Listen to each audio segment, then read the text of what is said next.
how late do we go? 5? 4? 4:30, right? Where's Narada? 4:30 it says. 4:30 is what it says on the schedule. We don't care about the schedule.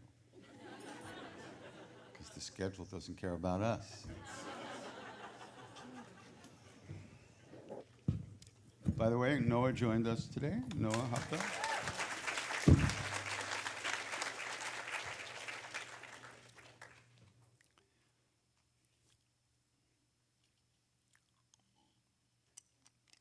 Later that day at Kenchi, in Vrindavan at the temple, all day long I was kind of thinking about my knee, sitting with Maharaji. At one point, he wasn't, supposedly he didn't speak English, understand English, certainly didn't read English. At one point he grabbed, this woman was sitting there with one of the Westerners. She had a Bible in her bag, because Maharaji used to talk to us about Jesus all the time. And we thought, what? What is he talking to us about Jesus about? But he loved Jesus. It was quite extraordinary. But anyway, so he's sitting there and reaches into her bag and pulls out this Bible, opens it up and points to his verse, read this to me. So I don't remember exactly the number of the verse, but it was a letter. It was from Corinthians. A letter from St. Paul to some people, and some people somewhere, local desert vagabonds. And he said in the letter, he said, in order to save me from an abundance of pride, something like that, it was given to me a thorn in the side. And I beseeched the Lord 3 times to take it from me. And the Lord said, my grace is sufficient for thee. My strength is made perfect in your weakness. That's the trend, the way they translate it, But if we think about it, Maharaji was telling me something very deep at that point. Yeah, thanks.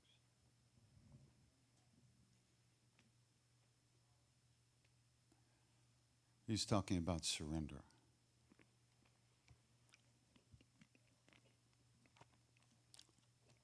My grace is sufficient for thee. My strength, the strength of God, of the divine, is made perfect when we surrender our egoistic will, our belief that we can do anything at all, ever. Because we can't. We can't even take care of our own hearts. We let every little thing fuck us up. And we still think we're really hot shit. Isn't that great? That's what they call delusion. Very simple. So by surrendering, which only happens by grace in the first, we can't even surrender.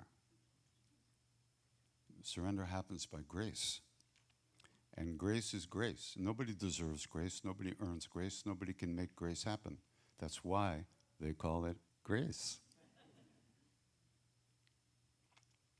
We can aspire to surrender.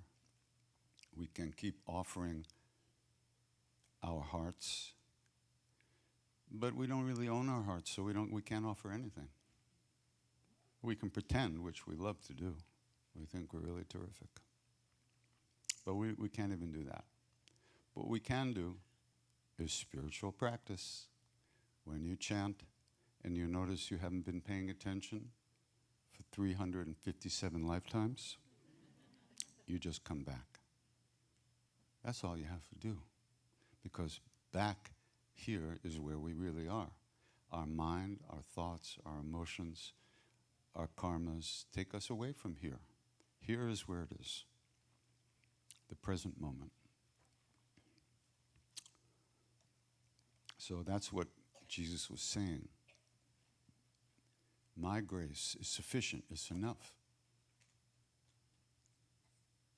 And my strength is made perfect when you let go, when you surrender. Ramana Maharshi says there's two ways to go. Either you inquire into who you are, or you surrender. But even surrender, we can't do that.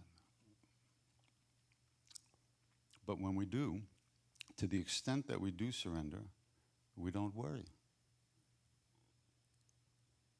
And there was one saint in my family, my Aunt Bella, my great Aunt Bella. She was considered a saint because she didn't complain. That's a Jewish saint.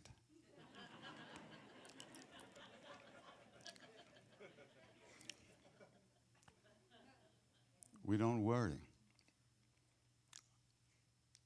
When you surrender, when surrender happens, it's very different.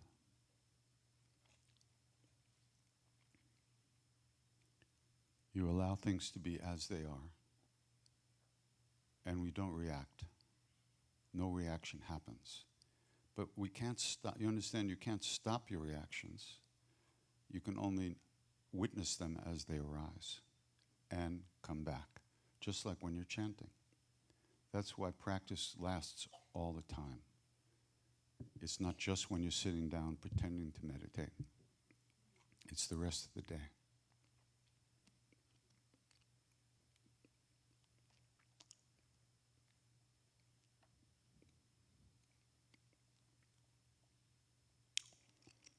They used to say about Maharaji that he had no ichcha of his own, no will. Everything that happened, everything he did was happening through him. When he got up and walked across the courtyard, it wasn't like he thought, okay, now I'll go across the courtyard. He was being moved across the courtyard. When people were healed, when things happened, he wasn't doing it. There was no one in there.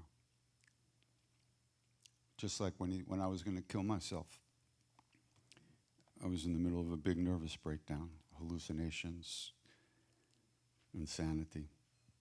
He looked at me and said, "What are you going to do? Jump in the river?" He wasn't taking this very seriously. Of course, the river was only 6 inches deep. But, if I got my head under a rock or something, it could work. He said, "You can't die. Worldly people don't die. Only Jesus died the real death." What? I'm in a Hanuman temple in the Himalayas with the little Baba, Indian Baba. He's talking to me about Jesus. He said, why? Why did he die the real death? Why? Because he never thought of himself. Oh, what do we do?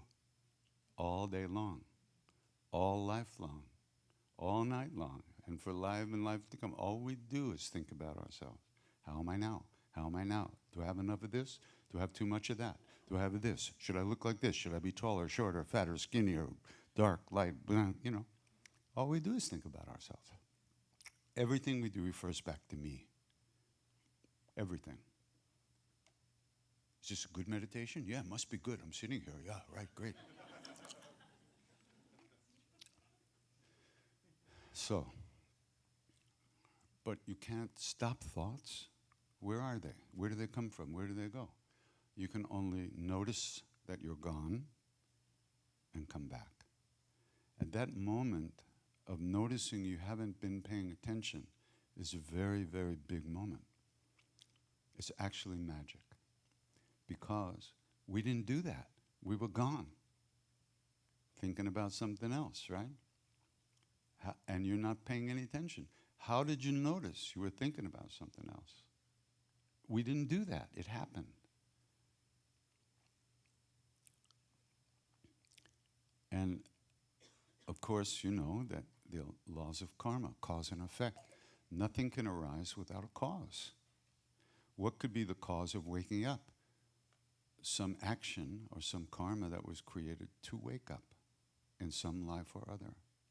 Otherwise, we would never wake up. Most people on this planet, they're born, graduate high school, drink some beer, and die.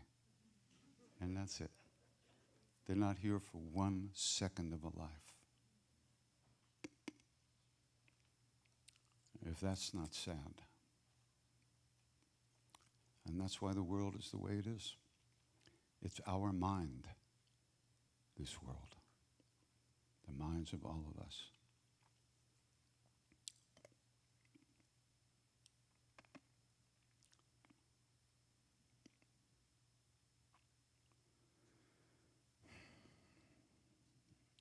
So, karma and practice is very important. Without some practice, without planting the seeds of the things we want, how will they grow? How will they grow?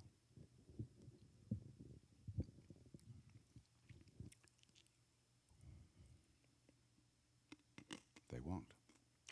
And every minute is planting a seed, every action we take, essentially every thought we have.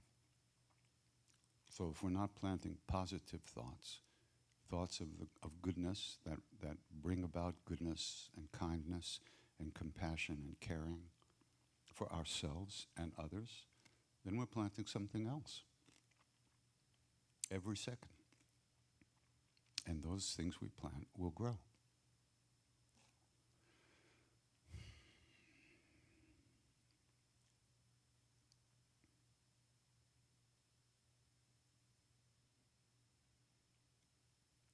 But you know, we hear these things and we go like, yeah, that sounds, yeah. But we don't do shit. We don't do anything. I used to sleep when I would be in India visiting, staying with my Indian family, the Tiwaris. Mr. Tiwari and I would sleep in one bed, and Mrs. Tiwari would sleep with the kids. Every morning around 3 o'clock, he'd wake up, go take a pee, come back to bed, cross his legs, boom. He'd be gone for like 4 or 5 hours till the rest of the house woke up. Not once in 30 years did he ever say to me, would you like to meditate?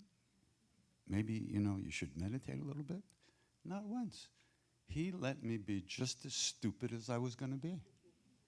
He never, and he could have, but that wasn't the way it works. I had to want it. I would wake up, I'd see him go to the bathroom, I'd see him sit up, and I'd turn over and go back to sleep. Every morning. Oh man, talk about regret. Because this guy knew what was going on. He could have taught me. He did later do other things, but all those opportunities I had, I just wasn't ready. I wasn't hungry. You can't make a person eat unless they're hungry. So that's our situation. We'd like to be hungry. We'd like to do practice. We'd like to be free. But, what's on TV? It's like that. What to do, as they say. Kya karega? What to do? We are who we are. But one thing we could do, we could try not to be so hard on ourselves, because that's a program that causes a lot of suffering. And we pretty much, most of us have a lot of that program running. I certainly do, still do. And it's not so easy to learn how to be kind to oneself. We're very harsh, very judgmental about our supposed shortcomings and our frustrations and all that stuff. But don't worry, if you get old enough, it gets less. After a while, I'm too old for that shit. But it's better not to wait, because there's no guarantee you'll make it.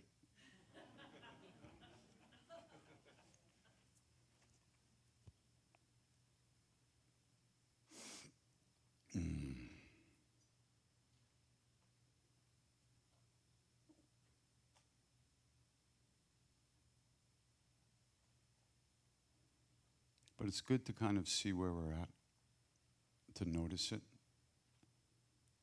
and to see the programs that are run through the day, through our lives, how we get pushed around by that stuff inside.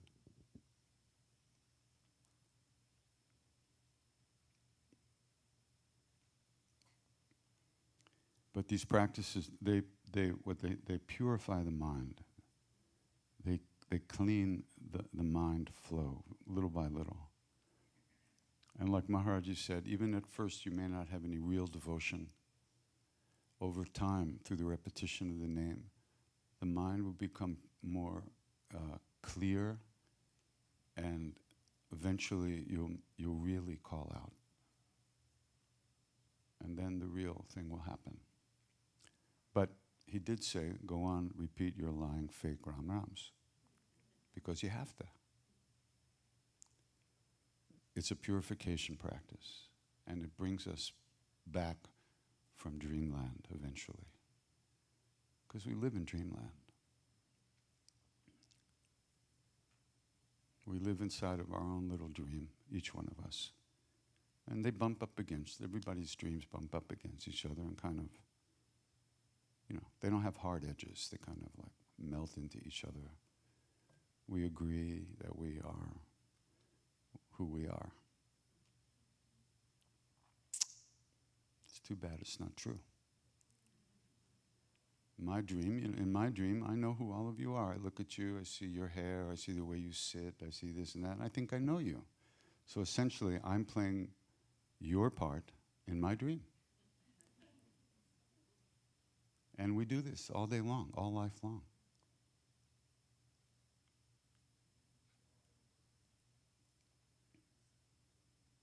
The movie of me. We wake up in the morning, writing, producing, directing, and acting in the movie of me. And playing all the parts. And then we write reviews, which we read and get even more depressed. And it never ends. So that's why even hearing about the Dharma, even hearing about spiritual practice is really amazing. It's like a wake-up call from the far distance echoing through the canyons. And it's like, what is that? Somebody's calling me about it. What? Never mind. And then, what is that? Eventually we wake up. We hear the call and we respond. But right now it's just a faint echo.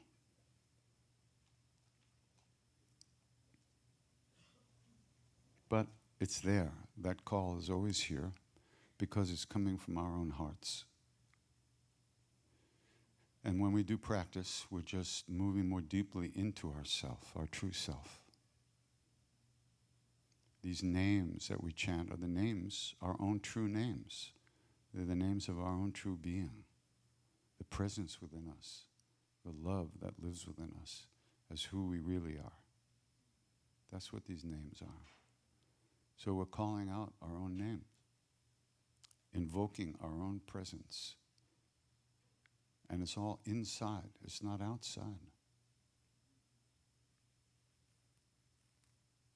Those are musicians making noise in there? No? Yes, it is.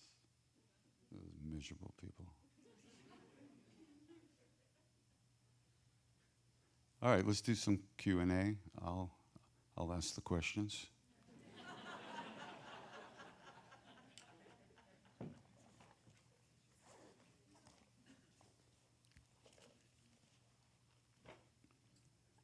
Anybody have anything to say? Raise your hand, and you'll be shot.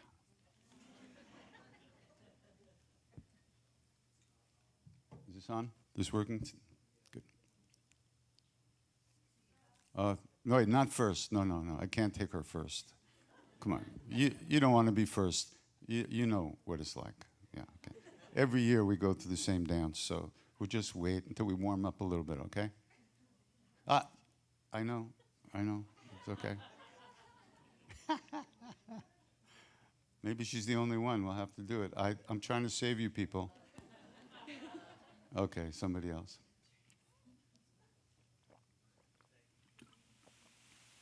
Hi, KD. Thanks for Hi. doing this Q&A and being here. Hold on. Yep. Keep talking.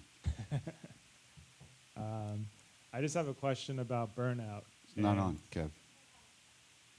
Not on. Yeah, I just have a question about burnout and how Burn in or burn out? burnout, how that's viewed maybe from Indian culture and kind of spiritual perspective versus like when we're talking about being selfless and thinking of ourselves less. How could one do that and at the same time not burn out? I'm just trying to think in like a practical way. I don't understand what you mean by burnout. Burnout, like, you know, with people in the helping professions, nurses, social workers and whatnot, burning out. Yeah. So I was kind of just thinking about how to apply it in our practice. Well, there's the physical side of it, which is very draining, and you need to pay attention to your physical health. And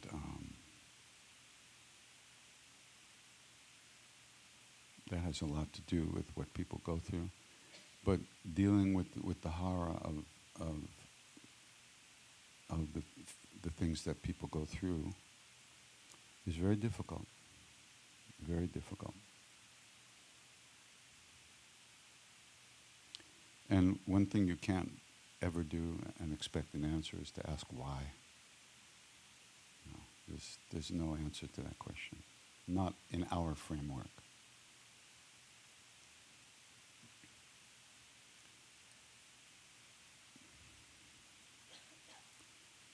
And when you don't ask why, then you kind of just deal with it as it is. You don't wish it to be, you don't hope it's another way. Of course, you wish that it wouldn't be, somebody wouldn't be suffering so much. But if they are, they are. And what you can do to alleviate that suffering, you do. But as far as the causes of that, that's hidden in their karmic bank account, so to speak. So if you don't ask why, then you're more open, and you have more access to a deeper kind of context for it all, and you're not fighting with yourself about it. But that takes work.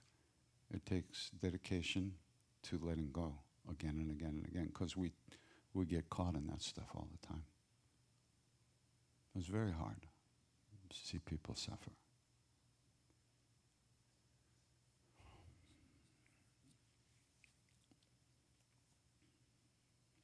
I read this book by a Tibetan Lama that lived in America for a long time. He just left the body a few months ago. He was beautiful, beautiful Lama.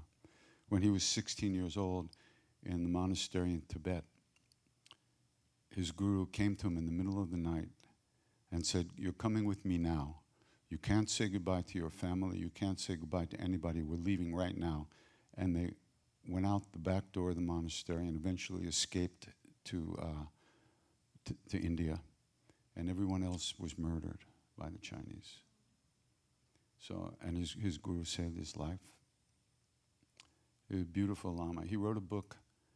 I was just telling Ram about it earlier. It's called Peaceful Life, Joyous Rebirth.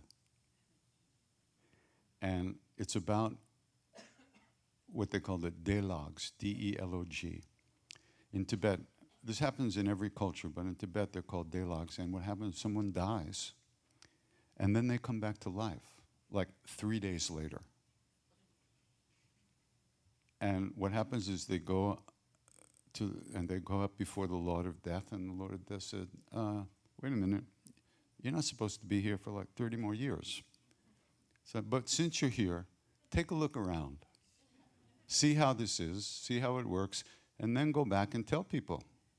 And that's what happens. They go back and they wake up, and and while they were there, they were hearing people arguing about who gets the jewelry or the land or this kind of stuff, and they wake up and say, you fucker, you.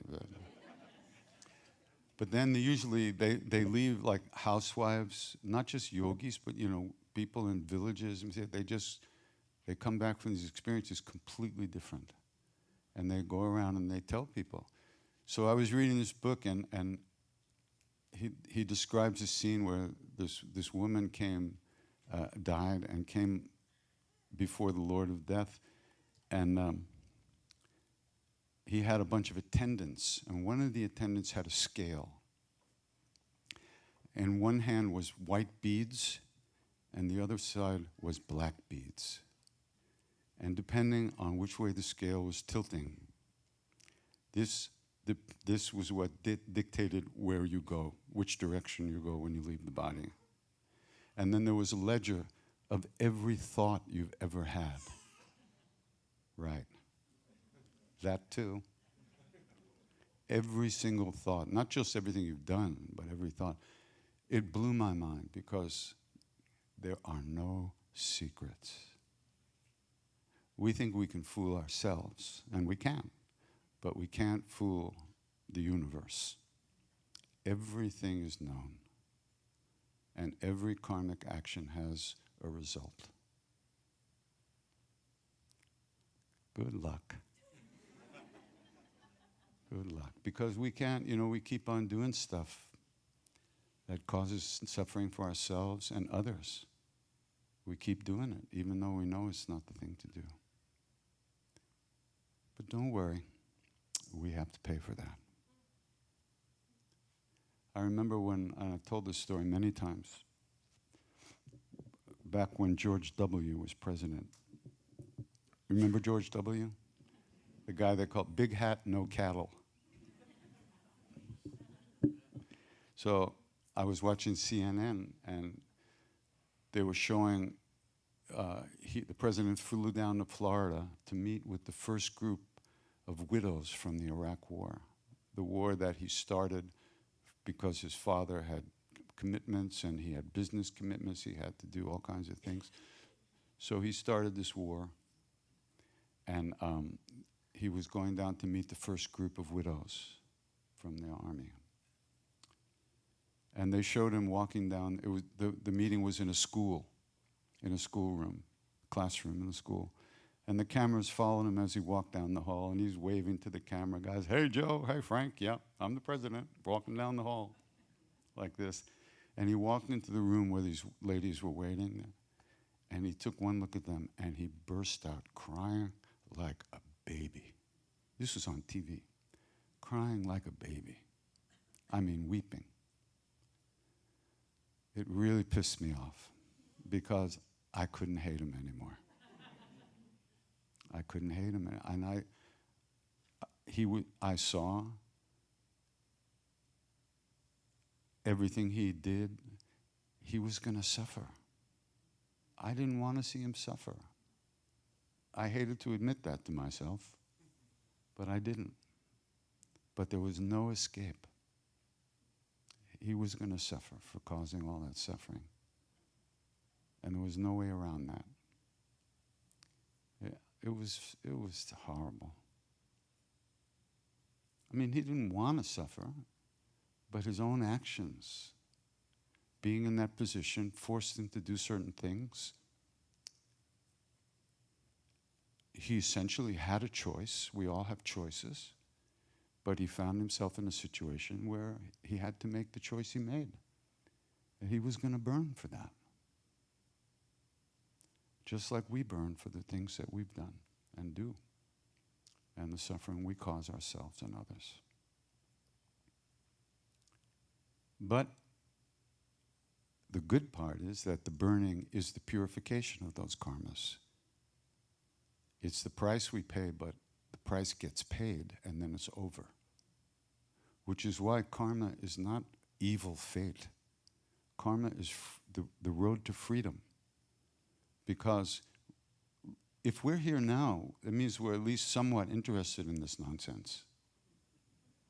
And that means we ourselves have created the karmas that brought us here.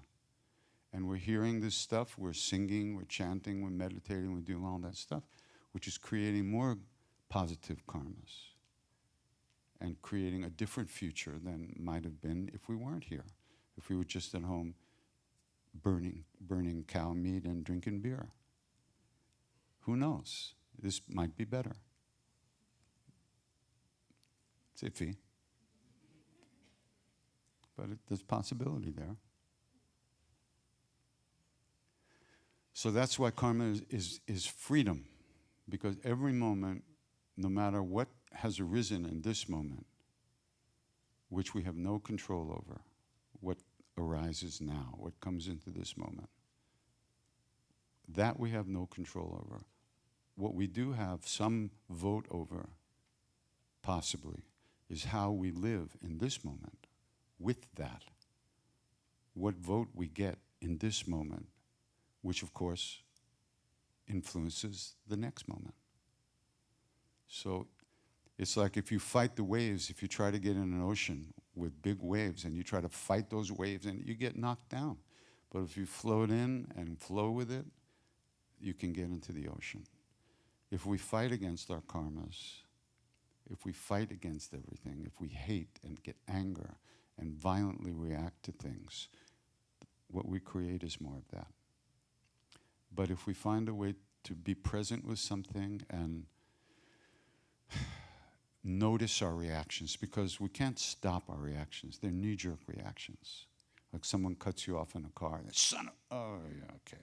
You know, you can't stop that, but you can notice it and let it go. How long it takes us to let it go is interesting. So, but that's why every action becomes a cause. Every cause becomes an effect, and every effect becomes a cause as a rolling cycle of actions. And the more present we are, and the more plugged in we are, and the quieter our hearts are, the more we actually get a vote as to how we go through our lives. But most of us haven't registered for voting yet. But sooner or later, they'll send us the registration in the mail. And we'll fill out the form, and maybe someday we'll get a vote as to how we go through the day. Okay, somebody back there?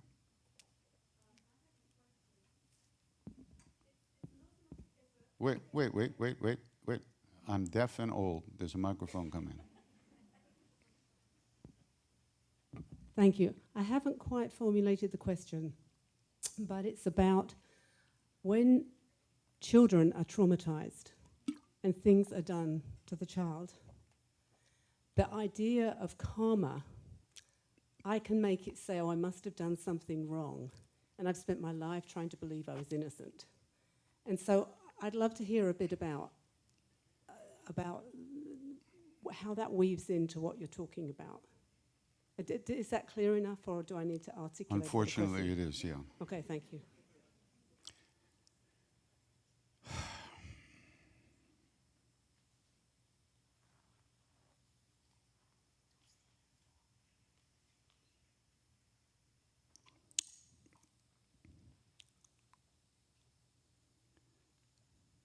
First of all, they say only a fully enlightened being can understand the workings of karmas.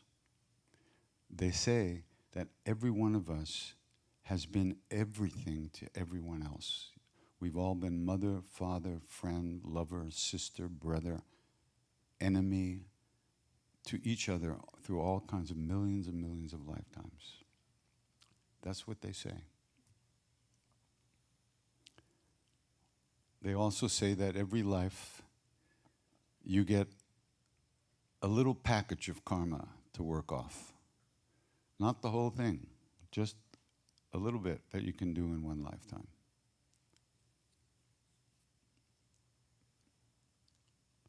And sometimes people take a birth as very difficult. Not just to mention in this country or in this culture, which is a first world culture, somebody grows up in a family where they're abused. What about if they're born in a refugee camp? What if they're born where every year they have to move, the whole village has to move, the whole community has to move, they're getting bombed, they're getting beaten.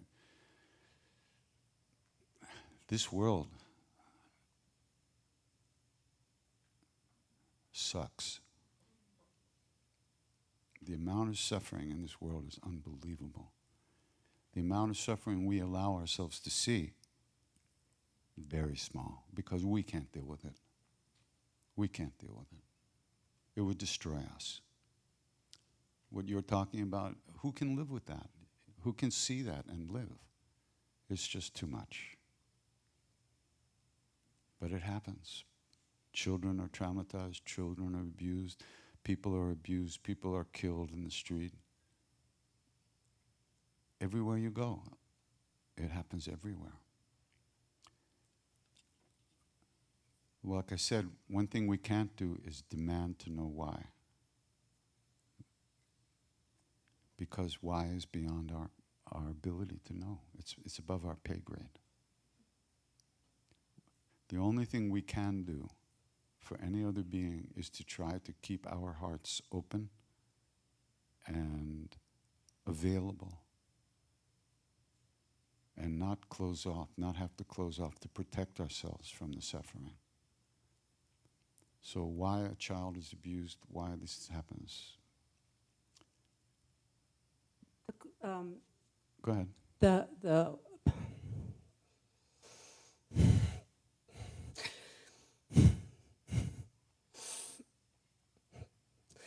I guess the question is, how does one ever really get to experience one's own innocence? Because when you're a child, you always believe it's your own fault. Any thoughts on that, please? Yeah. Don't think that a child doesn't have karma. Everyone has karma. We have a romantic ideal about children being pure at heart. I'm sorry, it's not like that. Yeah, they may not have caused any suffering yet. They got born into a particular family, in a particular place, in a particular time, because of their karmas. And how those unfold, it unfolds. It unfolds the way it has to unfold. Children are not without karma. They're born because of karma. These bodies exist because of our karmas. How we got here, we don't know. How somebody else got here, we don't know.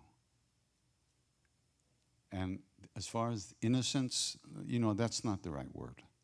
Nobody's innocent. Anybody in a body, we're already guilty. Guilty as charged. We have to live in this world of cause and effect. This world of samsara where there's nothing but suffering. There's joy, if you can find it. That joy is inside. That's the innocence you're looking for, and that's in everybody. It's our true nature. But most of us are not born with an awareness of that, with the understanding that we are essentially pure. There are religions in this world who teach us that we're fucked to start with. One time, these missionaries met with the Dalai Lama, Christian missionaries, and at one point, one of them said, "Your Holiness, what's your understanding of sin?" And he was quiet for a while, and then he said, "Kind of a Christian thing, isn't it?"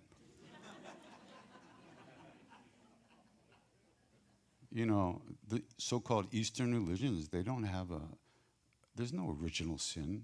There's original purity. Buddha nature, the soul, is absolutely pure as it is.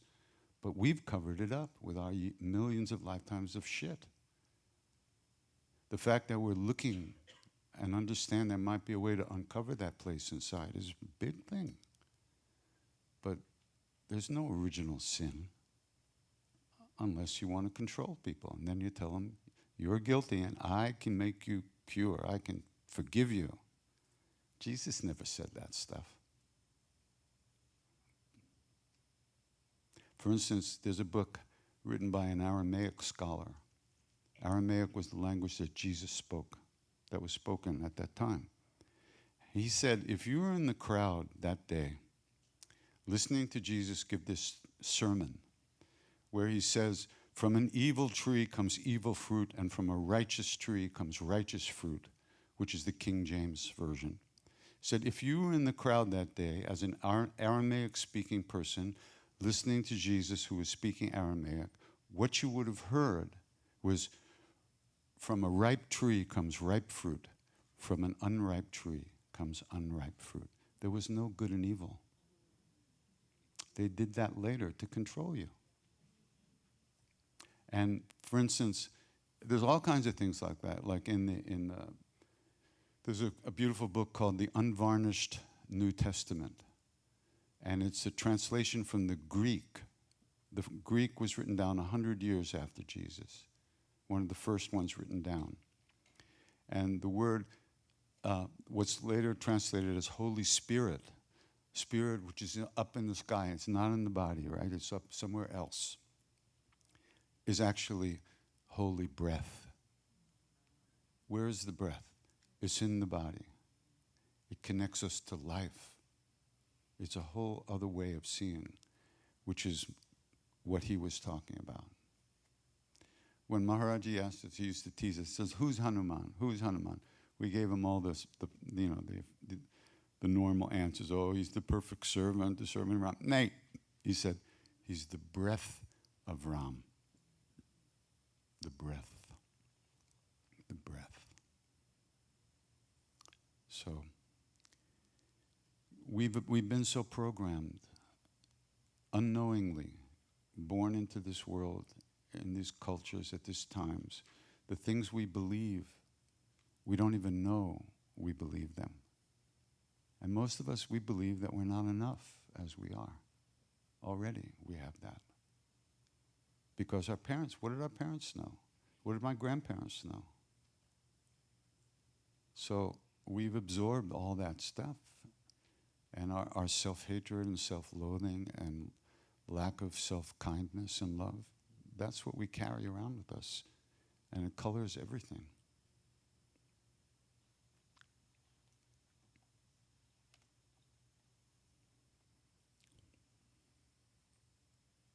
Anybody? Over here? Yeah. Where'd you get that T-shirt? Hi. Hi, thank you so much. My name's Samantha. I've been listening to your chanting more in the past few months, and I feel like it's really helped me open up and relax and be present with people. And my question is, when you're first getting into Kirtan and chanting, you kind of talked about not knowing what the words mean, and just saying them anyway. Mm-hmm. And do you think there is more power in saying the Sanskrit chanting than some English songs or songs that incorporate English in it? Mm-hmm. And how do you think those sort of compare? Well, let's not talk about more or less. Let's just talk about different, okay? When we sing in English, we know what it means. We're in the realm of concepts, of mental images. You know, we're using words, we know what they mean, and they may be very inspiring. They may open us up emotionally and stuff like that, but they lock us into that realm, that bandwidth. The chants are the names of what's nameless. They are windows or doorways into a deeper place inside of us that's deeper than thoughts, deeper than emotions, deeper than understanding in the mind. So through those invoking those names, as they call, they're sounds. We don't have to call them names. Those mantras, you're actually moving yourself deeper into your own true nature. And the deeper you go, the more open you are, and the less you're at the mercy of your emotional stuff. Most of us, we calm down a little bit and we feel better, because at that moment we're not getting beaten up by our own stuff. And so that's a good thing. In India, there's the bhajans, which are like gospel songs. They tell stories of the gods and the deities and stuff like that. And they're very inspiring, just the way gospel songs and certain songs are. Like when I first heard foreigners sing, I want to know what love is, I almost drove off the road, you know. That's my favorite. Yeah, I was like, ah! I was weeping. I was crying so bad I couldn't see the road. I had to stop. So things, that's really wonderful. It's beautiful. But,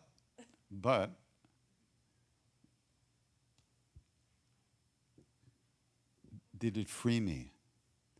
Did it free me from my programs, from my reactions, from my likes and dislikes? No, but it was a good hit. No question about it. And that's the difference. Because they say Sanskrit is a revealed language, which means it came into this world from another world, from a deeper reality.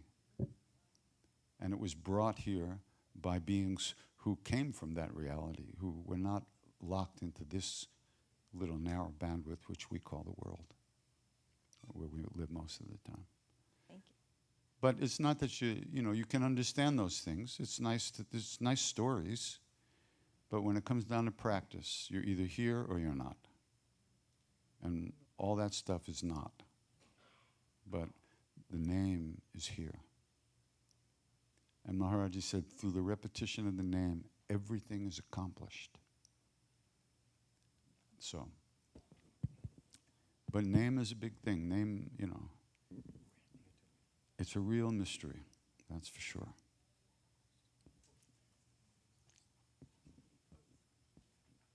Yeah. Hi.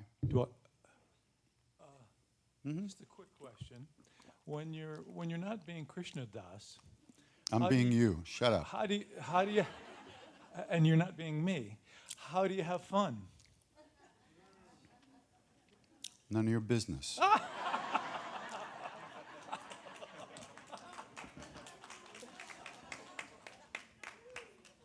And I'm always Krishna Das, even if I forget.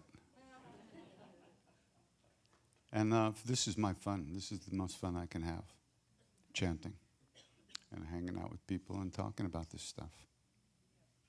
This is the best that I can do.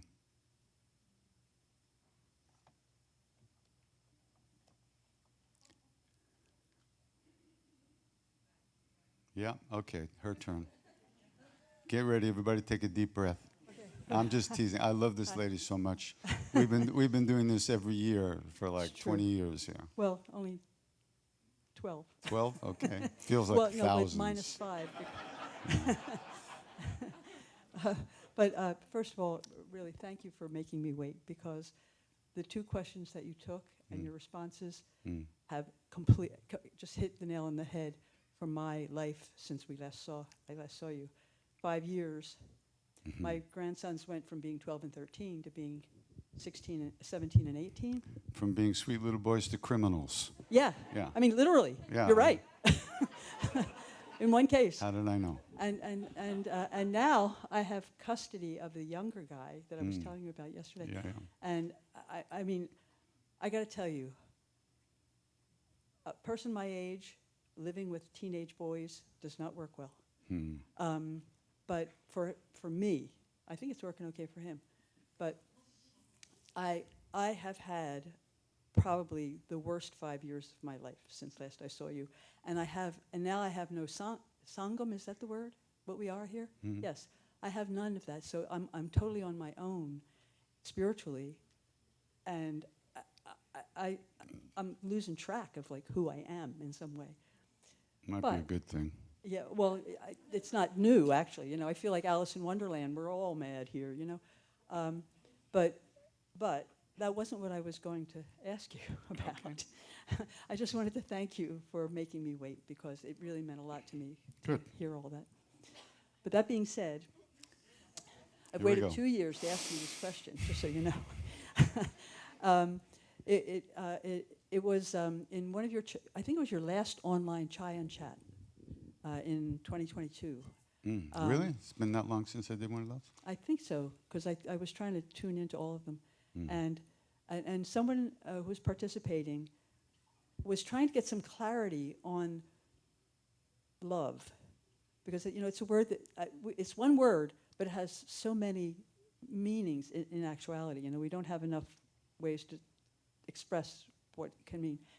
Anyway, she was trying to get you to talk about love, and she was trying to understand the experience of it. And you said, I love this. Go ahead. and I have a quote because I wrote it down immediately and stuck it on my mirror, and it's been there for 2 years. Okay. You said, and this is Okay, what did I say? I'm going to keep you in the dark. No, what you said was, love is what's left when you let go of everything else. Mm. And like,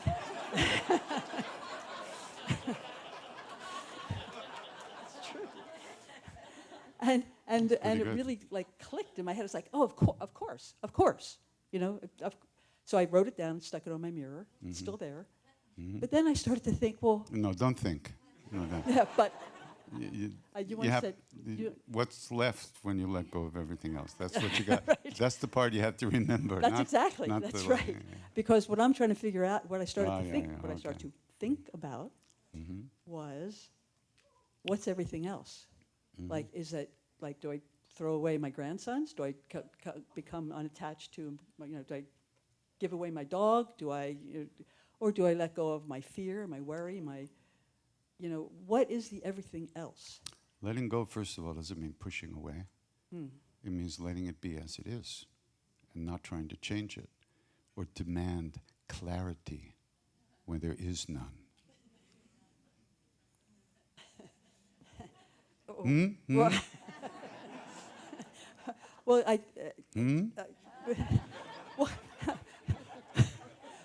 Lewis Carroll was right. We're all mad here. No question about it. Yeah. You I long could use for some clarity. You long for clarity so Yes. much, but you're swimming in an ocean of shit. There's no clarity there. Believe You me, have I to know it. you have to let yourself out of the ocean of shit, and there'll be clarity. But it's not something. But you can't rearrange the shit and expect clarity. It doesn't happen that way. Clarity is what is our true nature, but it's not here. It's when you let go of all that stuff. Letting go doesn't mean pushing away. It doesn't mean kicking your grandson out of the house. It means letting him be who he is and not fighting with him about who he is. That's your problem, not his problem. If I let him not be who he is, he would never go to school. Well, that's not who he is. He has rules. In order to stay in your house, you have certain rules. And society has certain rules, and he ought to learn how to figure that out. Otherwise, he'll be behind bars the rest of his life. So that part you can give to him, but you don't have to judge him.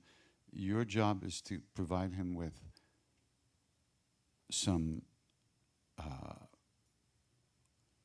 what do they call it? Borders, boundaries. But we all have problems because our parents didn't respect our boundaries. How are we going to figure out how to make our own boundaries? Especially when there's a generation gap. That's very difficult because I'm Yeah, coming but to we're replace- so old can't even spell the word hormones anymore. But this kid is like, under the influence. Yeah, I know. It's true. Yeah. So yeah, it's difficult, but that's good work because you see yourself all the time. You just have to stop judging yourself. It feels like karmic payback in some way. It's not payback. It's an opportunity to serve. There's a big difference there. What a wonderful opportunity you have to love this being, serve this being, do what you can for him, whereas he might not have any other place to turn in the world. You call that payback because you're angry, because you're pissed off you don't have more time for yourself? Too bad. Too bad. You have an opportunity to serve. You're just looking at it the wrong way. That's all. You don't have the right perspective. The people who know me, I'm not. The Don't people talk who to know the me judge. are The judge is a judge. No. She knows the rules. no, just the opposite. The people who know me tell me what I'm a virtual saint for the stuff that I've been putting up with, not just with this guy, but with his brother. Yeah, and that's with his like my mother. Jewish saint, my great aunt. Well, it's Yeah. not even that. Like I complain a lot, but Yeah. But the thing is that I But you can't stop your own mind, that's right. and you believe everything you think. So what are you going to do? If you don't get with it, you'll keep suffering, and the kid won't even have the best thing he could have out of you. You have to find that love inside of yourself, and you just have to let it go. You let your thoughts go, let your emotions You believe everything you think, and you're just lost in this longing for clarity, which will never happen on the level you're looking at it. That's like, what did I read? I just read it today. That's like standing at the edge of the ocean and waiting until there's no waves to get into the water. There'll always be waves. You either have to jump in and find the way to live there or not. But you can't wait until all of a sudden everything stops and there's clarity. Clarity is in the moment. It enfolds everything. But you're looking at one little point, and that one little point will never be still. But the stillness, everything exists inside of that stillness. But you're focused on the wrong thing, the busyness of it all. You're focused on the clouds instead of the space of the sky. I'm focused on the fact that I had to jump through hoops just to be able to come here for this weekend because nobody can take care of this kid while I'm gone. And I was trying to get him to come, but it didn't happen. Mm-hmm. Yeah, there's anger in your voice. Yeah, well, I guess that's true. Yeah, I guess that's true. okay. Yeah. Good. Live with it. That's no help. Yes, it is. Really. I'm trying to live with it. That's my point. But you have to let it go. It's a story. You're here. Be here. You have the chance. We always do. Every moment you have a chance. We've been going through this for 12 years now. You believe everything you think. Yeah, you once said that before. Yeah. I haven't. I'll say it for the next 12 if we live that long. I clearly haven't. One time, I had this in my refrigerator once. You said, your middle name should be Thoughts Arising. And, that's... But you're no different from anybody else, by the way. Even though I'm teasing you, everybody in this room, everything we're saying applies to every single person in this room. Mm. So you're not better or worse than anybody else, of course, and not different than anybody else. We all deal with these things. But as far as your life situation, yeah, you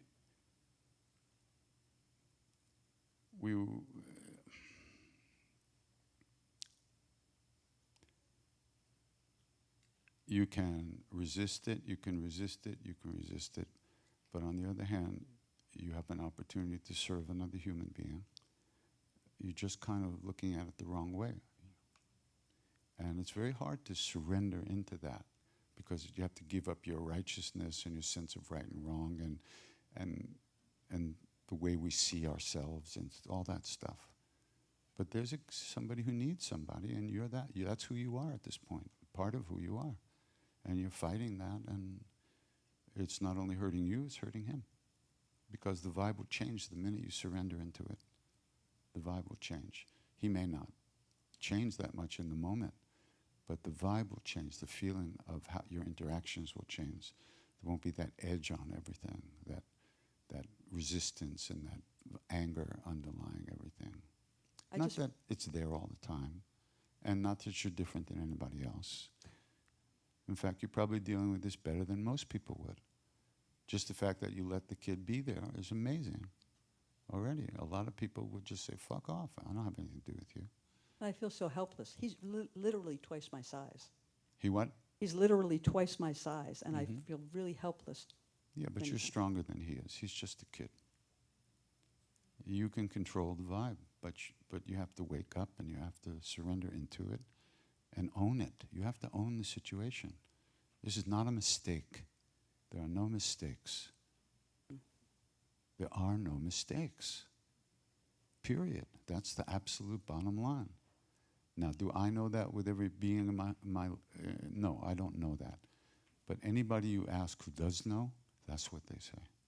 There are no mistakes. And a little child that's abused or killed or shot, unfortunately, there are no mistakes. That's a karmic reality. It's a fruit of some action. It's not that they're bad. If we suffer, it doesn't mean we're bad. It just means we're paying a debt. And we're paying a debt. And it's good to pay the debts while you can, because later on it gets harder to pay the debts. So when you pay a debt and you're at ease with that, with the burning that's involved in paying certain debts, you're freeing yourself from that karma. As long as that burning lasts, then you're free of that. You have that opportunity to be with it in a different way, which is a wonderful opportunity. And we all have those opportunities in our lives. Most of us just bitch and moan and get, just pretend we don't have anything to say about it, that we're victims. That's a cop-out, unfortunately. It may look like we're victims, but there's a deeper reality that's underneath everything, which is irrevocable. You cause suffering, you will suffer. You bring love and kindness to a situation, sooner or later that love and kindness will arrive in your life. It works that way. Everything is a seed we plant. So don't we want to feel good? If we want to feel good, we have to plant the things, seeds of that which will make us feel good. So, Thank you. good to see you.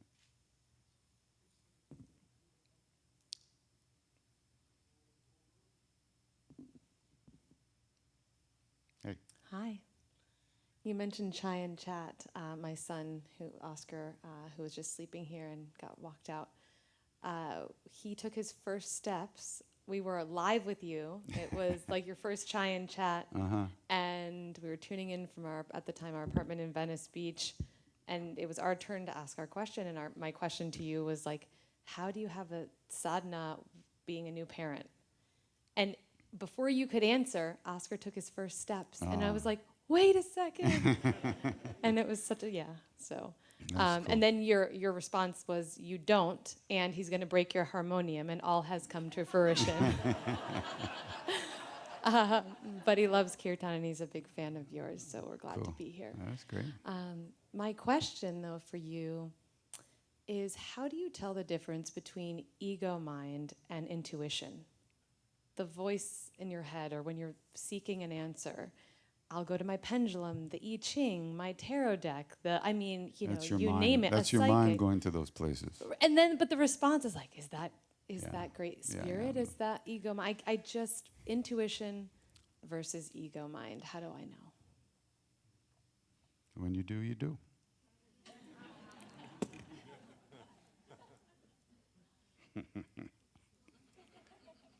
Unfortunately, that's actually it, If you're thinking about it, then it's not intuition.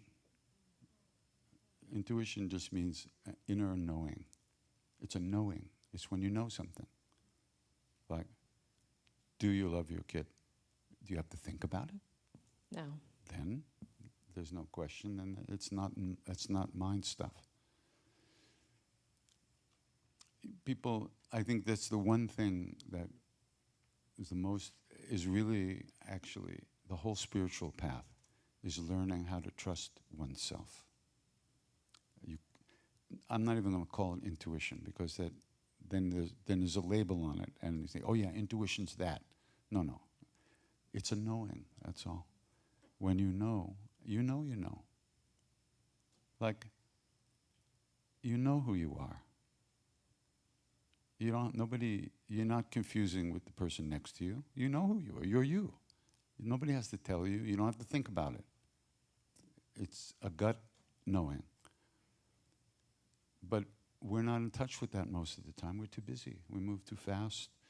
We like this, we don't like this. We're stuck in all that stuff all the time. But love lives in that place, in the knowing place. Real love. The love that doesn't come and go. The love you don't fall in or fall out of. The love you don't receive from other people or not receive from other people. That's not real love. Real love is who we are.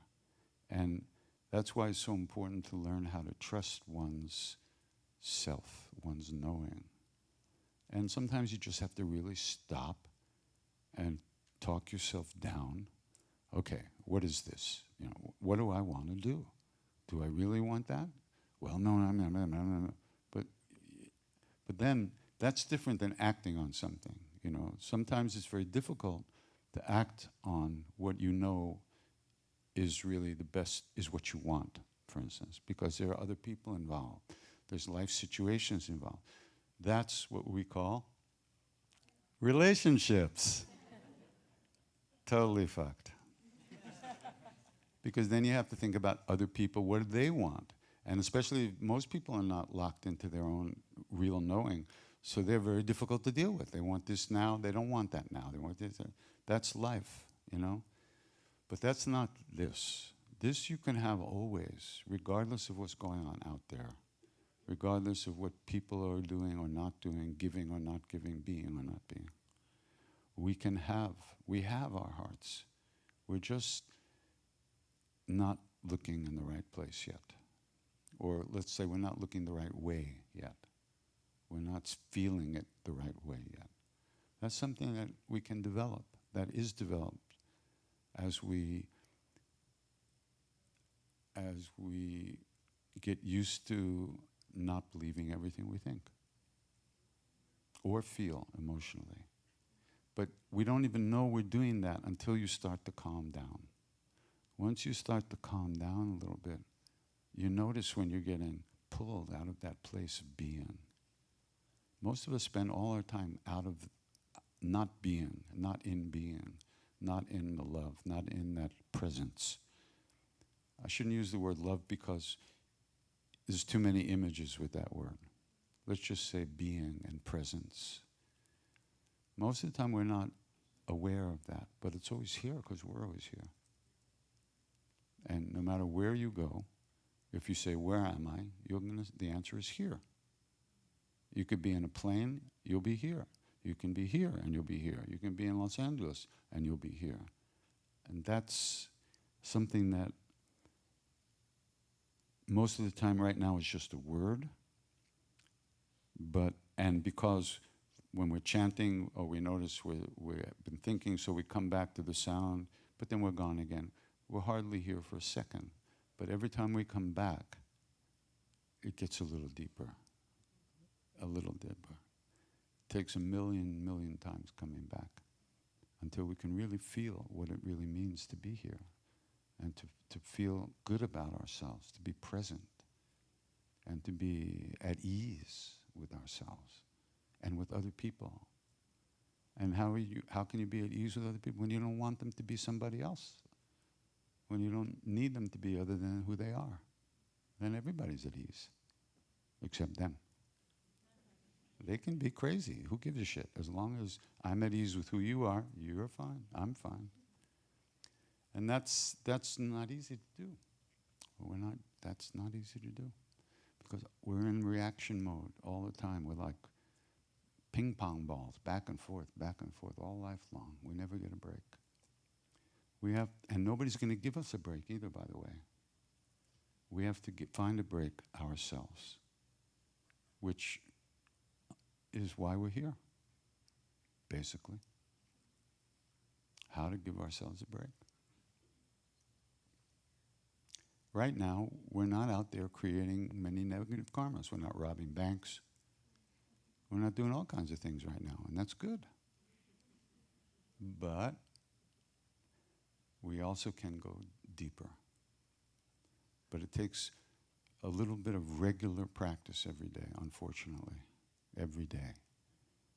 Even if it's 3 minutes, I'm not exaggerating. 3 minutes, if you stop, turn the phone off for 3 minutes. Believe me, if the house is burning down, you'll know without your phone. Nobody has to call you and tell you the house is burning down if you're sitting in it. You put the phone down, just give yourself 3 minutes. Don't try. Don't try to do anything in that 3 minutes. That would be wrong. Just be there. Nothing will happen, I guarantee you. Then get up and be stupid the rest of the day. And then the next day, 3 minutes. We have to develop. Right now, we're ruled by our habits. And our habits are not allowing us to feel anything deep. We get a little bit of emotion, a little bit of quietness once in a while. But basically, we're hardly here in a whole lifetime. So we have to develop new habits. And the only way to do that is to do something every day. 3 minutes, that's all. 2 minutes, just stop. Okay, now go. You'll get, as time goes on, you'll get used to being here a little bit. And it's a very amazing feeling. But nobody can give it to you. We have to do that ourselves. That's the good news and the bad news. Nobody can do it for us. But nobody has to do it for us, because we can do it. We just have to do it. How hard could that be? Very hard. But not impossible. Yeah, over here. Where's the mic? Oh, I've got it. It was- Who's got it? Oh, you got Hi. it. Oh, there it is. Hi there. I have a question. My parents are actually kind of similar to you. They're New York Jews who got into very spiritual My things. parents were about as Jewish as the Pope. Yeah.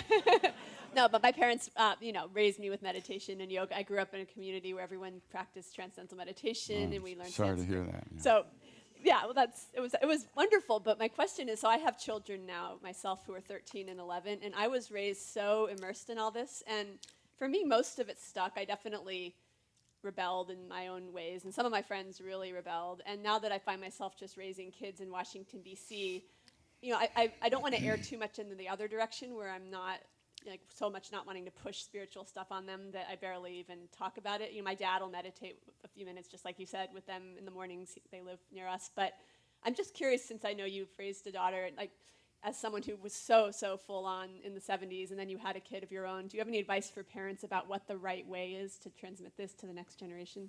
You have to ask my daughter.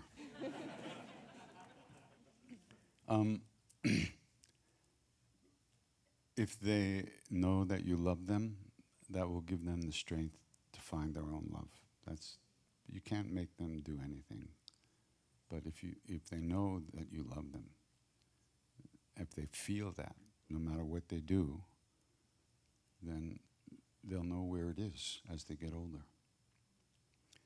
The problem is, most of us didn't grow up with that feeling, in the house. Even if you're meditating and doing all the so-called right stuff. So we're still looking for it, And then, of course, that's what I found with Maharaji. Real love, I couldn't believe it, I couldn't even do anything to turn it off, which was extraordinary. And so finally, I learned how to trust it a little bit. But that's the thing, really, isn't it? Well, if people don't have the sort of pain and the void to begin with, is there a chance they'll be less spiritual and then the whole thing kind of dies out in one generation? Say that again? Well, so I feel like talking to my parents and people of your generation, there was a lot of pain and a lot of lack and a lot of yearning for something like you found with Maharaji. But what if people have love, then will they be less spiritually inclined because they pretty much feel okay? Don't worry. There's enough suffering for everybody. Thanks, great.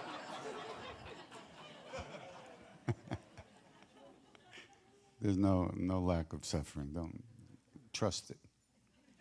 Thank you. You're welcome.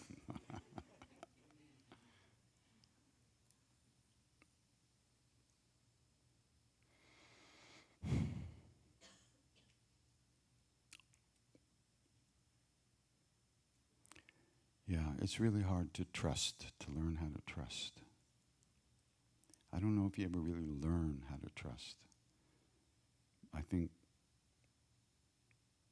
at some point something happens and you find there is something that you do trust. And when you have that,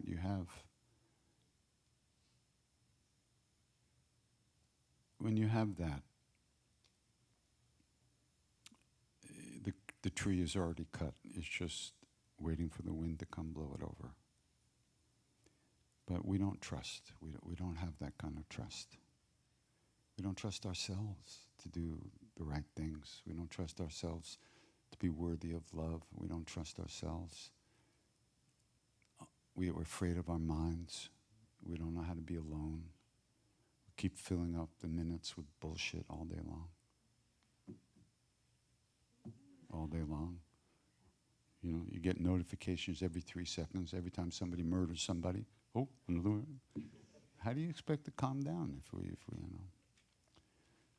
We have to learn how to trust ourselves. We're afraid to be alone. We don't know how to be alone. When we are alone, we fill it up with bullshit. We don't let our minds calm down. What to do? That's who we are. So let's do something about that. But we can only we can do about it. We have to notice that first, though, you see. If you don't notice it, you can't do anything about it. That's why I'm being such an asshole. If we don't notice it, we'll never change it.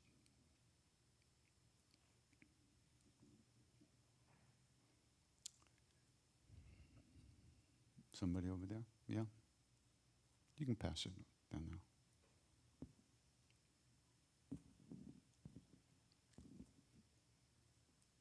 Hi, you were talking about being at the edge of the water and the waves coming. I feel like I'm in this period where a tsunami is coming. Mm-hmm. And I'm relating to Do this you know how theme to of- jump? I've been jumping. But I can relate to the theme of the teenagers. I have a 15-year-old boy and a 13-year-old girl, and I think that's been a process because I've been with them growing, watching them kind of landslide into all kinds of interesting situations. But what's really got me going right now is I'm a caretaker for my mom, who's just turned 80, and she is rapidly slipping into dementia. And so it's this situation where this is brand new to me. The children I've had the opportunity to grow with, but this whole like new person who doesn't seem like my mom anymore. Like I don't know how to do this. Yeah, my dad had Alzheimer's. Yeah. Okay. So I'm Just turn on the television to Seinfeld, and just it's on repeat all day long. That's all. It's new every time. Every episode is new for them. Yeah, my dad, he used to watch the same episodes of Seinfeld over and over and over and over and over. But the nice thing about dementia and Alzheimer's is that they're not suffering. We're suffering. That's okay. We'll take it. Right?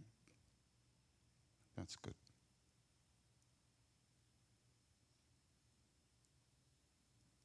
One time my sister visited my father in a assisted living place where he was the last year of his life. And she played this video of me singing. And my father looked at her at one point and he goes, "Tell KD I'm singing with him in my mind." Every time I would go away on tour, I would go stop to say hello to him because I didn't know if he'd recognize me when I came back. So, yeah, the hard part for people with Alzheimer's and dementia is when they're just getting into it. I remember being in a taxi in the city with my father, and we had just made plans for the next day, right, to meet the next day. So as he's getting out of the cab, I said, "Okay, Dad, so I'll see you at 2, okay?" And the panic in his eyes when he realized he didn't know what I was talking about, that hurt. But it goes really quick, really quick. And then they're gone, even though they're here, for as long as they last.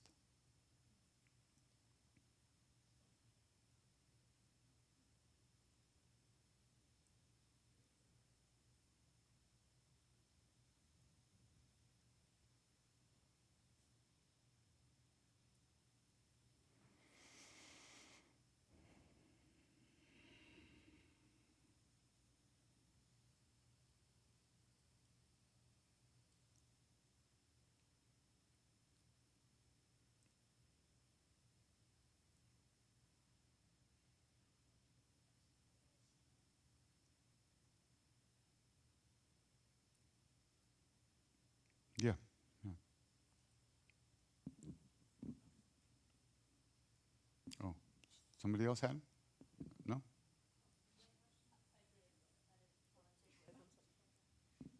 Hi, Hey. love you. Think you're hilarious. Thank you for that. Except everything that just happened. But necessary. Yes, I know. So, in honor of Maharaji and you, I actually found out about you through Ram Dass, and I never had the opportunity to meet After him. he was dead? Yeah, No. after he had passed in his form. So I was just curious, just to F around and find out what might be, with this preceding question, I'm sure there's something memorable, like something that you'll remember forever about a time that you had with Ram Dass, whether it was like with Maharaji or just something like really impactful that you'll never forget. Again, I'm sure there's many. Yeah.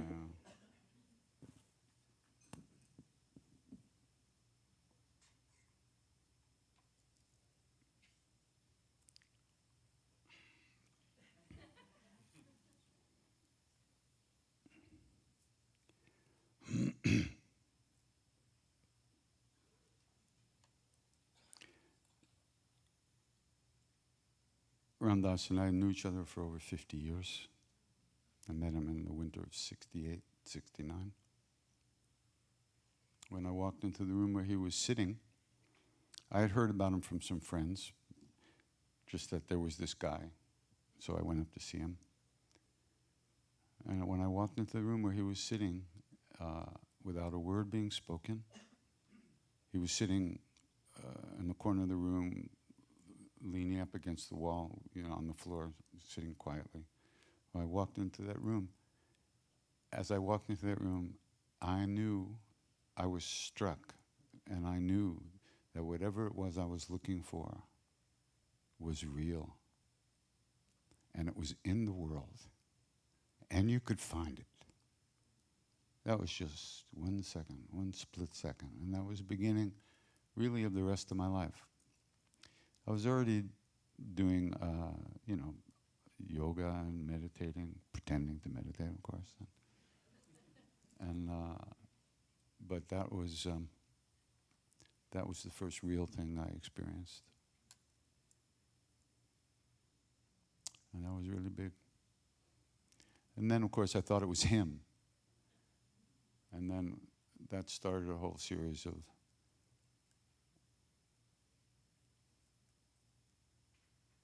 relationship issues.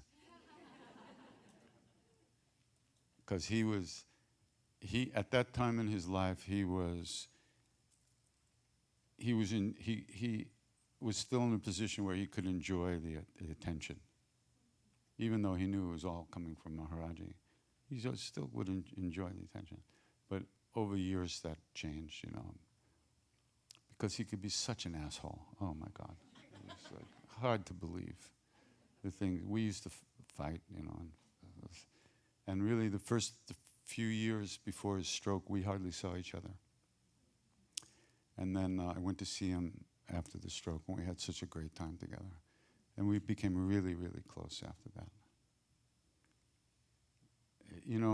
It's hard for us Westerners. We don't have saints in our lives. We don't grow up with saints. We grow up with Roy Rogers. Well, you don't grow up with Roy Rogers. I grew up with Roy Rogers. And Hopalong Cassidy, But we grew up with TV and all kinds of stuff like that. But really, Ram Dass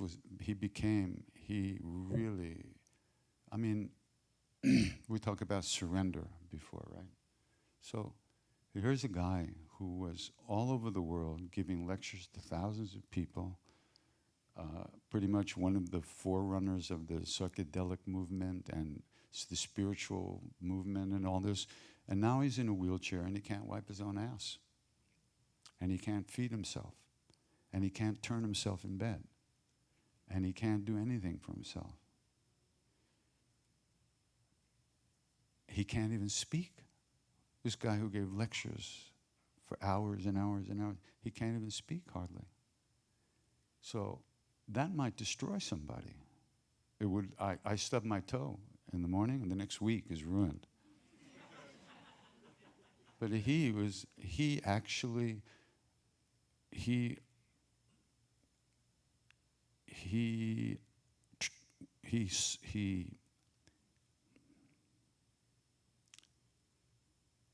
won. He overcame all of that by accepting it fully, by surrendering to it and allowing people to serve him. He hated that when people did that. And now he couldn't do anything for himself. But he sat there and he let people take care of him, and he wasn't angry. Another person in the same situation could be destroyed by that. Their whole lives taken away from them. You know, no more sports cars, no more flying planes, no more golf, no more lectures at first. But he overcame that, and he really, and there was no time off. You know, we get a little cold. We know it's bad. We feel bad, but we know in a few days we'll be back. There was no time off. He had neuropathy from diabetes. He had hip replacement. He had pain everywhere in his body. And he never complained. It was amazing. Really extraordinary. But you know, he had a mind too. One time they used to go to the beach on Monday morning, and he would get this floats on, and he'd go in the water, and he'd be free of the weight of his own body, you know. It was really a big thing for him. He loved it. So I used to catch up with them later in the day because I don't get up that early. So one day I got there, and I'm on my way to the beach, and I see that he's sitting in a car in the corner of the parking lot. So I walk over to him, and the passenger door was open, and he's just sitting there like. So I walk up and I stand there. He looks at me, and he says, "I'm a fake, and you're a fake too." So I looked at him and I said, "Yeah, but we're real fakes." He almost fell out of the car laughing. It was like, we really had some fun, I'll tell you. So, but really, he overcame all that stuff, and he was so, you know, back in the old days, 71, we were in the temple with Maharaji. One day Maharaji looks at him and says, "Ramdas, you're a saint, you shouldn't touch money." So he gave his money to this other guy, his bag man, right, to hold the money. And he said, "You shouldn't drive the car, give him the keys."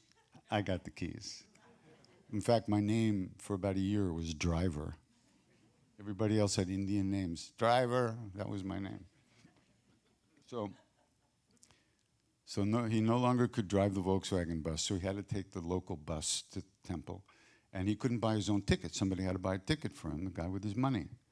So he wakes up one day, and all the other Westerners had left already for Kenchi.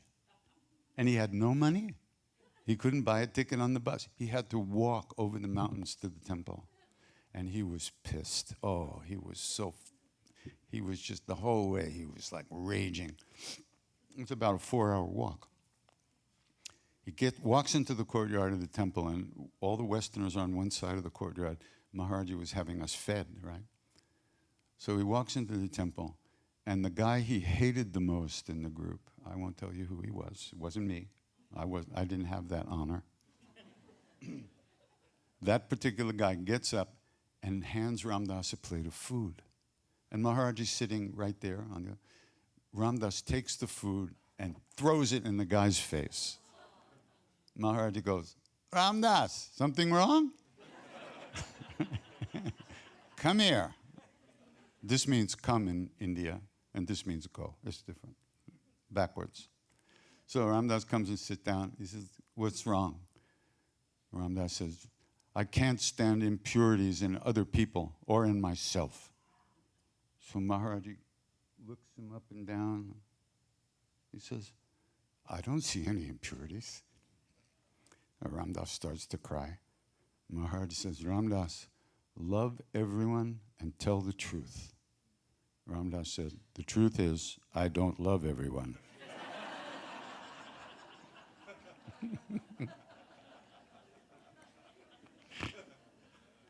Maharaji said, "Ram Dass, love everyone and tell the truth." So Ram Dass, so he comes across the courtyard and he puts a sweet in everybody's mouth and everything. But it took close to 50 years. But by the end of his life, the truth was he lived in love. And everyone was in that love. It was so beautiful. It could be a pain in the ass, but it was so beautiful. Really, to be with somebody, especially a Westerner, who really was in that love. And I think somewhere on YouTube, Jackie, where is that thing where Ram Dass waving to everybody at the last darshan of Ram Dass? You check it out sometime on YouTube. He's waving goodbye. It's the last retreat we did together with him on Maui. He died within 2 weeks of that, I think, maybe a little less actually. As he's leaving, he's just waving to everybody. It's the sweetest thing you'll ever see. It's so beautiful. Really, he did it. He did it. He lived in that love. It was extraordinary, really, and palpable. You could feel it. It was a blessing to really be around. The only thing is, you would never listen to him about relationships. Anything you said, you did the opposite. Absolutely, no doubt about that. But yeah, it was so beautiful. By the end, he did it. He did it. He was living in that love, and everyone was in it. There was nobody outside of it. Very beautiful. That's where we want to be, by the way, that's where we want to be. But how? How do we get there? Well, we're doing what we can. We're doing what we can.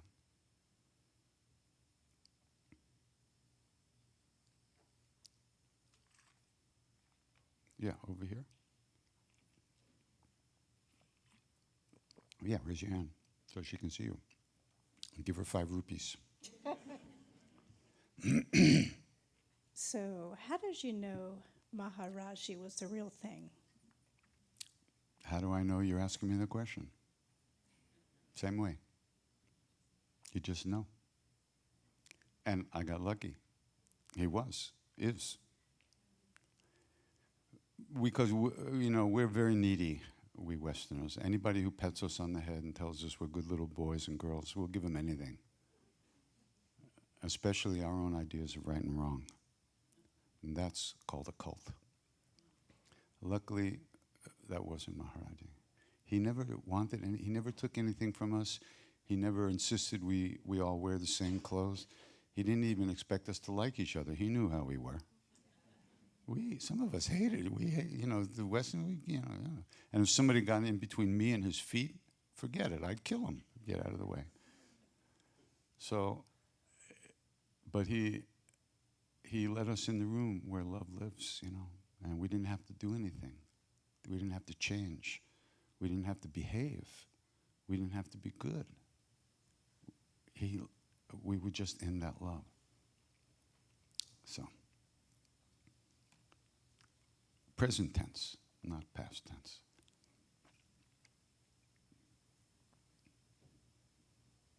But for me, actually, a lot of it was seeing Maharaji through Ram Dass's eyes at first. Because Ram Dass had very powerful faith in Maharaji and a deep connection. And at first, that's what fed me. Now, Ram Dass also used to keep a distance from Maharaji. Like he would sit at the other side of the courtyard. So all the Westerners would sit on the other side of the courtyard. And then after a year, I'd been there a year and a half. Ram Dass came about 6 months after I'd been there, 3 months after I'd been there, and then he left early. So then one day I was there, and I'm sitting on the other side of the courtyard where we always sat. and Maharaji's over there. And I kind of looked around and I thought, why am I sitting here? He's over there. So I got up and kind of slowly walked across the courtyard and sat down, right kind of in front of him. And he didn't say anything. And that was the beginning of me developing my own relationship with him. Everything shifted. I was no longer seeing him in a certain kind of way through Ram Dass's eyes. I was getting my own stupid version of that. That was a big moment, actually.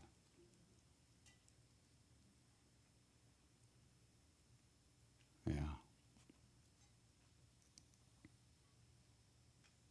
So when I got the keys to the car, I thought I had the desire to drive Maharaji someday, right? I never said it to anybody, but in my mind, those keys were never more than 6 inches away from me. When I slept, they were under my pillow. When I went out, they were in my bag. I always had the keys, and I dreamed that someday I would drive him in the car. But one day we were in Allahabad at Dada's house, and sitting there, and I think we were chanting. Maharaji looks at me and he goes, "Got the keys?" "Yep." He says, "Let's go." Yeah. So we went out to the car. Dada was walking with Maharaji. Dada was in one of his great old devotees. And, Maharaji was very short. And the Volkswagen bus, the seat's high, right? So Dada opened the door for Maharaji and holding Maharaji, and Maharaji throws himself up into the seat and he bashed his head on the door, on the top of the, and I just almost peed in my pants. I could not believe it. I said, "Dada, did you see that?" And he looked at me and said, "He did it on purpose, just drive." That is a devotee. From Dada's point of view, everything Maharaji does is on purpose. So here's the story. So 2 days later, we were sent away to do this yatra, this pilgrimage with Swami Muktananda in South India. Ram Das had promised Muktananda that we would go. And Maharaji said, "You promised, you have to go." So we had to go. We didn't want to go, but we had to go. So I was driving, and we came around this big curve just outside of Allahabad, and the river was there, and I went into that curve too fast, and the car was sliding across the road, and we were going right into the river, when all of a sudden, a huge wind came, and it blew the car 20 feet over. That's why he banged his head on the car. He saved us. He didn't need me to drive. By the way, in the car, he was like, "Watch out, there's people coming over there. Go slow. You're going too fast. Watch out. The whole way to the Sangam, I had like 3 minutes in the car. We stopped. I turned it off. He said, "Okay, let's go back." And the whole way back, "Watch out. I was like, what's going on here? It was all about that what was going to happen 2 days later. What are you going to do with somebody like that who knows everything and is just dedicated to helping you and freeing you from whatever has to be freed?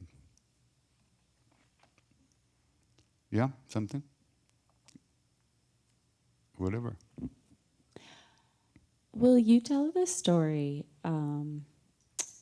Siddhima asked Jaya to tell you a story about a fakir on a train with Jivantima. Will you tell that story? Yeah.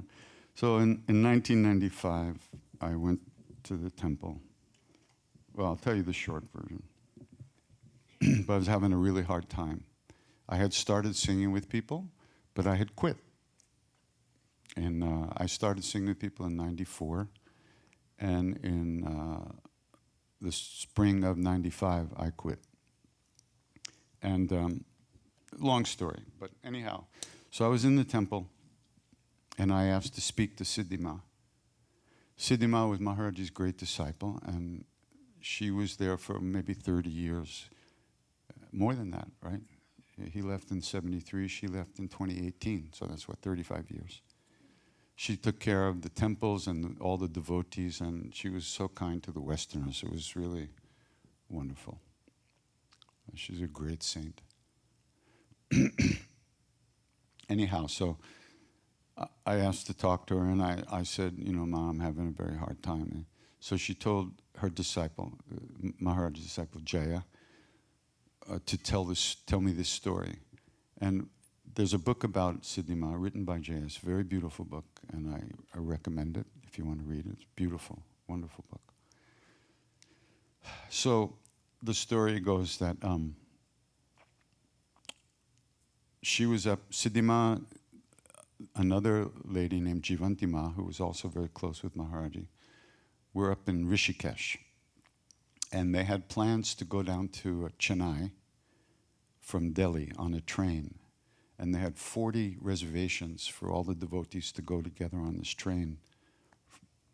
And Jivantima was always having these heart attacks, little heart attacks, big, little, medium-sized heart attacks. And so the day before they were supposed to get in the car and drive to Delhi to catch the train, she had a heart attack. And she was hardly able to breathe. She was okay. I mean, it wasn't a major heart attack, but it was definitely something. And so they helped her get in the car, and they drove all the way to Delhi. And then in the old Delhi train station, they can carry you underneath the tracks up into the train. So she was carried in a dandi under the tracks. A dandi's like a palanquin, and then helped into her berth on the train. And then the train takes off. In the middle of the night, Siddhima gets up and has to use the bathroom. First, she and Jaya walk to one side of the train car, one end of the car. And the bathrooms were very dirty. So they turned around and went to the other side of the car. And as they turned the corner, right in front of them is the doorway to the outside. And then if you go left, there's the bathroom. So as they turned the corner, there, leaning against the door, was some Baba, hunkered down with his back against the door and his blanket up over his head. You couldn't see his face. And as Siddhima walked by him, he goes goes, Jay, like that, And so Siddhima stops and goes like that and goes to the bathroom. And then Jaya comes back and says, Baba, do you know this woman? And he says, she's the mother of the universe. So Jaya goes, oh, And then Ma comes out, pranams to the Baba, and then goes back to her berth. So Jaya decides that Jivanti Ma, the other Ma who had the heart attack, has to see this Baba. So with great difficulty, they make their way down the walkway in the train car. And they come in front, and so Jivanti Ma pranams to the Baba. She's standing. And the Baba reaches into his jola, his bag, and pulls out fresh, hot puris from the bag. And still, you can't see his face. And he starts breaking them up in pieces and feeding Jivanti Ma like this, feeding her to her mouth like that. And Jivanti Ma is weeping because this is the way Maharaji used to feed her. So at some point, Jaya takes her back to the berth, to her car, and then she comes back to see the Baba again. But at this point, the train has come to a station, and the Baba had gotten up and opened the door to the train. And as he stepped out onto the platform, Jaya said, Baba, is there anything I can do for you? And he steps out on the platform and disappeared right in front of her eyes. Should I say that again? Did you get that? Okay. Right in front of her eyes. And Siddhima looked at me and said, Krishnadas, no one can understand Maharaji's play after he's left the body. Go. Then she sent me away. So, yeah.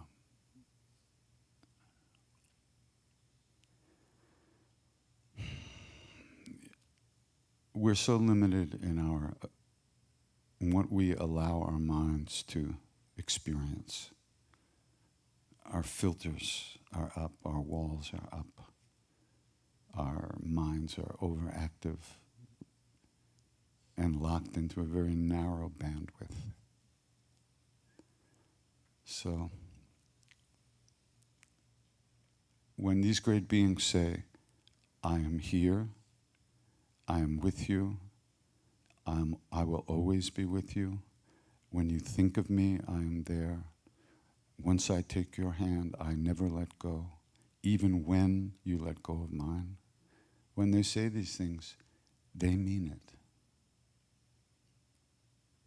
It's only us that can't trust it, that can't open to it.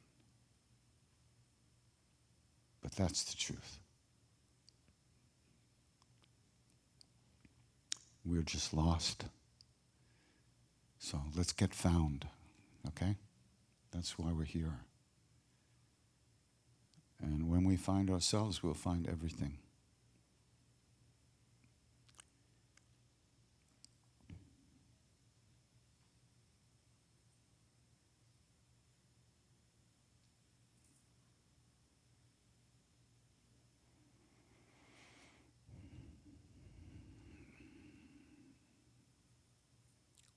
Don't look outside for love, for attention, for affection.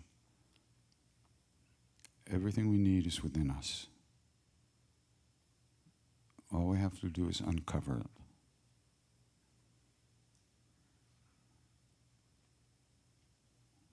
Which means we have to pay attention to our stuff in order to let go of it. It's already stuck to us. So, to free ourselves of it, we have to see it and let it go again and again and again until it doesn't come back.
Thank you for all the images and metaphors and stories that really Is that what resonate. it is? I had no idea. So I'm new meeting you for the first time. Can you share a story or image of your relationship with Swami Satchidananda? I didn't know him very well, actually. I only met him a few times. Actually, I followed his instructions. One time I met him in New York, way early on. I came up in front of him and he said, "What's your question?" And I said, "I don't have one." He said, "Well, when you figure it out, come back." So I never figured it out.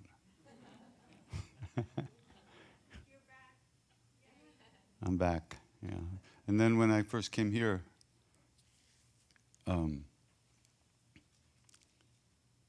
I was told that, we started to sing, and I was told that once Swami came out of the back room, we had 7 minutes, and then we had to stop. So we were just about to start Namah Shivaya, and it was going to be the last chant that I did. And he came out. So I said, oh, okay, everybody, we're going to do a 15-minute chant in 7 minutes. And he just laughed. And he said, no, you just sing, you just sing. So we did. Then he made me promise to come back, even when he wasn't here, he said. So I'm here. I first learned asanas from one of his students in New York. He said his name was Hardy. I said, oh, hi, Harry. He said, Harry. So I didn't go back.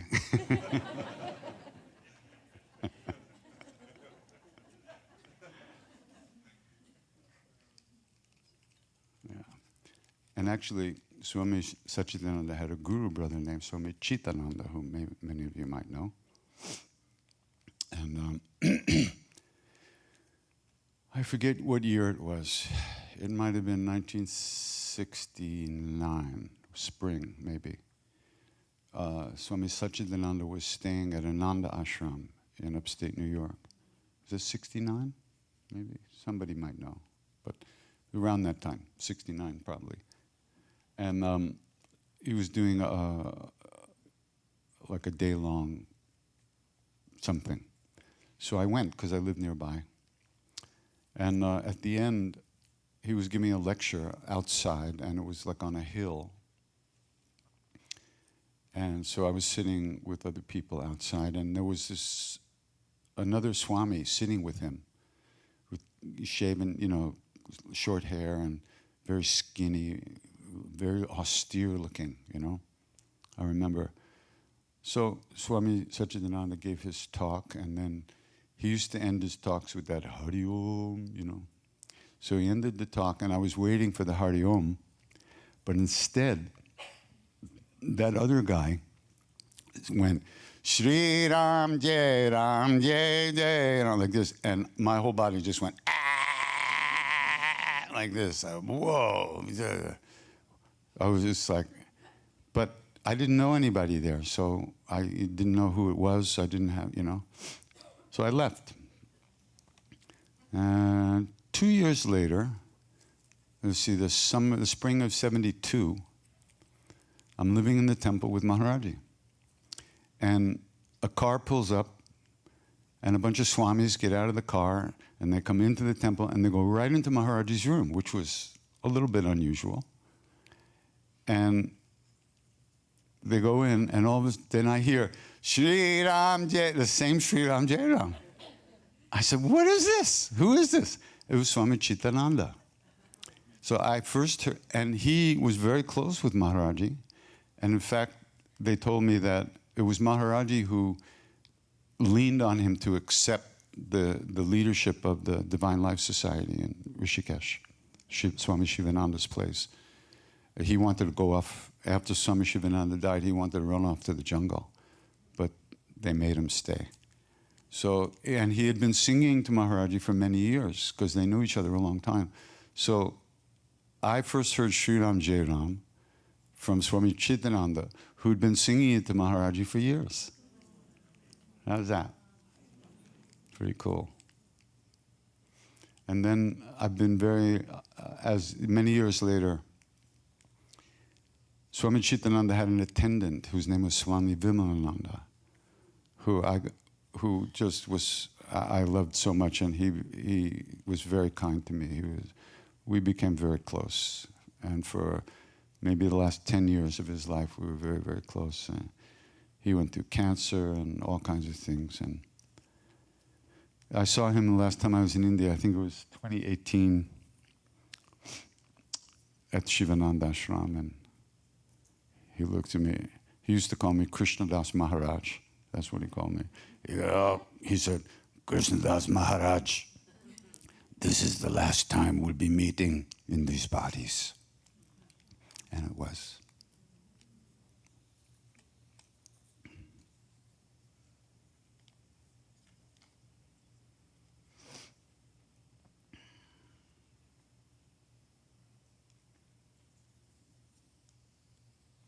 So, there was somebody else, right? Thank you.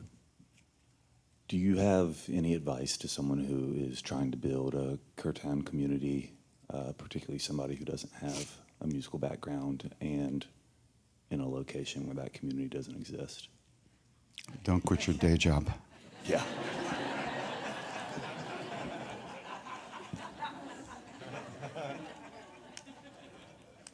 That's about it. Everything goes from there. People ask me, how did I start chanting? I said, I don't know. I had to. I'm not doing this. I'm doing this because I have to. This is what keeps me straight. This is what saves me every day. Without this, like I'm up to here in the water, right? If I sing, I can still breathe. If I don't sing, I start gurgling. So it has to be like that. You don't sing for other people. Communities suck. You start something, you'll get nothing but bullshit from people, including your own. Sing at home. You want to sing, sing. Who's stopping you? But as far as communities, if it happens, is this a community? It happened. I didn't ask for this. I just started singing to save my ass. But my ass got really big.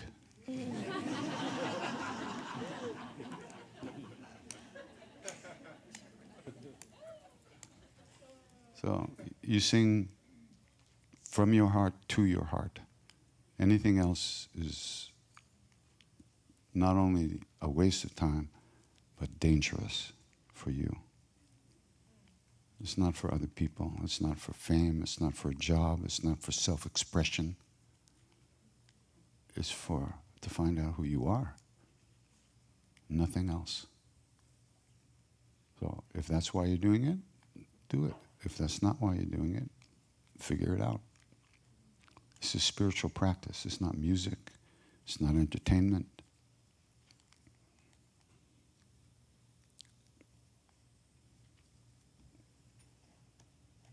Siddhima used to say, Krishnadas, you don't sing to people. You sing to those siddhas who live on the hill. There was a hill outside of Kenchi above the temple. And they say that Krishna's guru lives there still. And some people have seen fire and heard gongs going on up on top of this mountain. And they say his name is Gargacharya, G-A-R-G, Krishna's guru, still doing puja up there. Sing to him, sing to the siddhas on the hill. You don't sing to people. People are people, egos. That's not who you sing to. These are the names of your own true nature.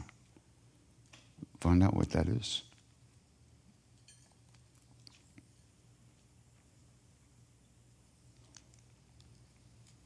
Parrots can say Ram Ram,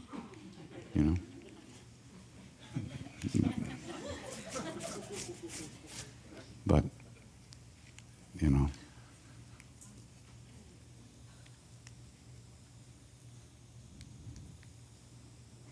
you don't have to know who you're singing to, but you have to be committed to doing it as a practice. And that involves you and your own heart, nobody else.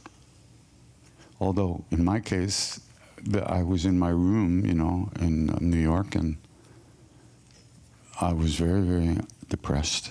And I went from one room to the other, and I got struck with this lightning bolt. And at that moment, I understood if I did not sing with people, I would never be able to clean out the dark shadows in my own heart. I didn't wanna. I had to. The jury's out on whether it's going to work or not. We'll see.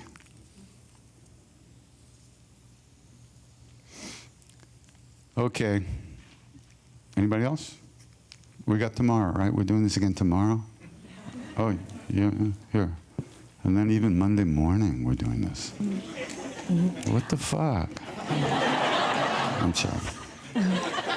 Somebody already asked to speak of Swami Satchidananda. Mine is just a comment. So I first heard of you and your music cooking in this kitchen right here. Uh-huh.